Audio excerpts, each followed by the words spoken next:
আর আসার টাইম পাই না, কাজের সময় আবার কে আসে?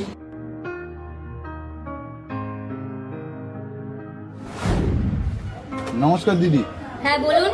দিদি একটা ফ্যান নিয়েছিলাম বিক্রি করার জন্য। না না, ফ্যান ট্যান লাগবে না। দিদি দেখুন না, ফ্যানটা খুব ভালো। আরে ভাই বললাম তো লাগবে না, কেন বিরক্ত করছো? আপনার মনে হচ্ছে আমি আপনাকে ফালতু জিনিস বিক্রি করতে এসেছি, কিন্তু এটা খুব ভালো কোম্পানির ফ্যান। ভালো যখন দোকানে গিয়ে বেচো না, বাড়িতে কেন নিয়ে এসেছো? হয়তো এটা আমি বাড়ি নিয়ে নিয়ে বিক্রি করছি, কিন্তু বিশ্বাস করুন এটা 1 নম্বর জিনিস। আরে ভাই বিশ্বাসই তো হয় না আপনাদের। আর দিদি আপনি বিশ্বাস করতে পারছেন না তো আপনি ভিতরে চলুন, আমি আপনাকে এটা চালিয়ে দেখাচ্ছি। না না, আমি কোনো অচেনা মানুষকে ঘরে ঢুকতে দিই না। কিন্তু দিদি আপনার তো বিশ্বাসও হচ্ছে না। ঠিক আছে ঠিক আছে, বলুন দাম কত এটার? দিদি মাত্র 2500 টাকা, কিন্তু আপনি 2000 টাকা দিন। 2000 টাকা? আচ্ছা দিদি আপনি বলেন কত টাকা দেবেন। অত টাকা দিতে পারবো না, আমি 800 টাকা দেবো। দিদি 800 টাকা কম হয়ে যাবে, আপনি 1500 টাকা দিন অন্তত। আচ্ছা ছেড়ে দেন, অত টাকা আমি দিতে পারবো না, আমি নেবো না। আচ্ছা দিদি আপনারও না আমারও না, আপনি তাহলে 1200 টাকাই দিন। না না দাদা, যেটা আমি বলে দিয়েছি সেটাই আমি দেবো, আমি 1 টাকাও বেশি দেবো না। দিদি কারেন্ট চলে যাওয়ার পরেও এই ফ্যানটা 2 ঘন্টা ব্যাকআপ দেয়।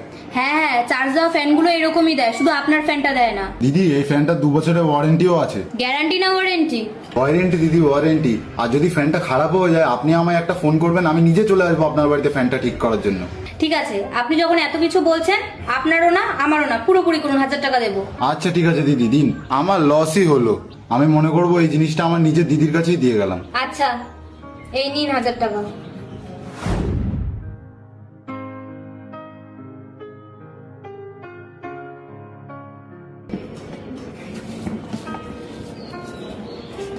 দাদা একটু খুলে দেখাবেন না? হ্যাঁ দিদি খুলে দেখাচ্ছি। এই নিন। দিদি ছুরি বা কিছু দিন না, এটা খোলা যাচ্ছে না। ঠিক আছে, আপনি এখানেই দাঁড়ান, আমি নিয়ে আসছি। এই যে দাদা চাকুটা।